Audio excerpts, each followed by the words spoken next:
السلام علیکم دوستوں، آپ لوگوں کو ویلکم کرتا ہوں میں اپنے معنی والے چینل پر۔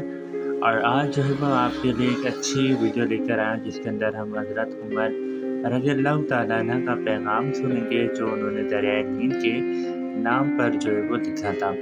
اگر آپ لوگ یہ ویڈیو دیکھنا چاہتے ہیں پلیز اینڈ تک دیکھیے گا۔ مصر میں زمانے جاہلیت سے یہ دستور چلا آ رہا تھا کہ جب بھی دریائے نیل ٹھہر جاتا تو ایک حسین اور خوبصورت لڑکی کو قتل کر کے دریا کے حوالے کر دیا جاتا تھا تو دریائے نیل پھر حسب معمول چڑھ پڑتا۔ حضرت عمر رضی اللہ تعالیٰ عنہ کے دور خلافت میں جب مصر فتح ہوا اور حضرت عمر بن عبدالعزیز وہاں کی گورنر مقرر ہوئے تو اس وقت بھی حسب معمول دریائے نیل کی روانی ختم ہو گئی اور وہ ٹھہر گیا۔ اس موقع پر حضرت عمر بن عبدالعزیز سے لوگوں نے اس دستور کا ذکر کر کے اس کے مطابق عمل کی اجازت چاہی۔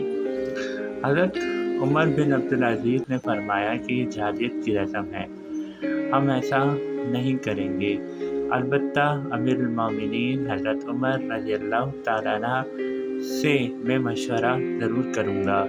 چنانچہ حضرت عمر بن عبدالعزیز نے امیر المومنین کو خط لکھا اور اس واقعے کی پوری تفصیل جو ہے وہ بیان کر کے مشورہ چاہا۔ امیر المومنین حضرت عمر نے اس کے جواب میں دریائے نیل کے نام ایک چٹھی روانہ فرمائی اور حضرت عمر بن عبدالعزیز کو لکھا کہ وہ پیٹھی یا چٹھی دریائے نیل میں ڈال دے۔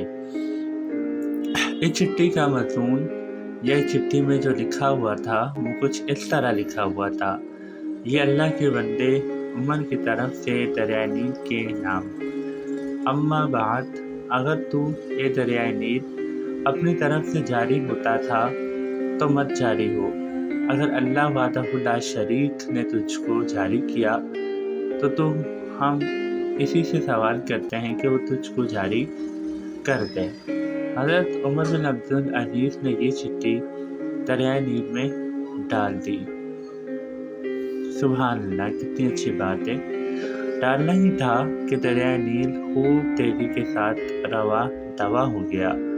سبحان اللہ، اور آج تک جو ہے وہ جاری ہے۔ صرف یہ ہمارے امیر المومنین حضرت عمر رضی اللہ تعالیٰ عنہ کی وجہ سے ہوا ہے۔ سبحان اللہ۔ اگر آپ لوگوں کو آج کی ویڈیو اچھی لگی تو پلیز میری ویڈیو کو لائک کریں، شیئر کریں، سبسکرائب کریں۔ پھر ملتا ہوں کسی اور ویڈیو میں، اپنا بہت سا دھیان رکھیے گا۔ اللہ حافظ۔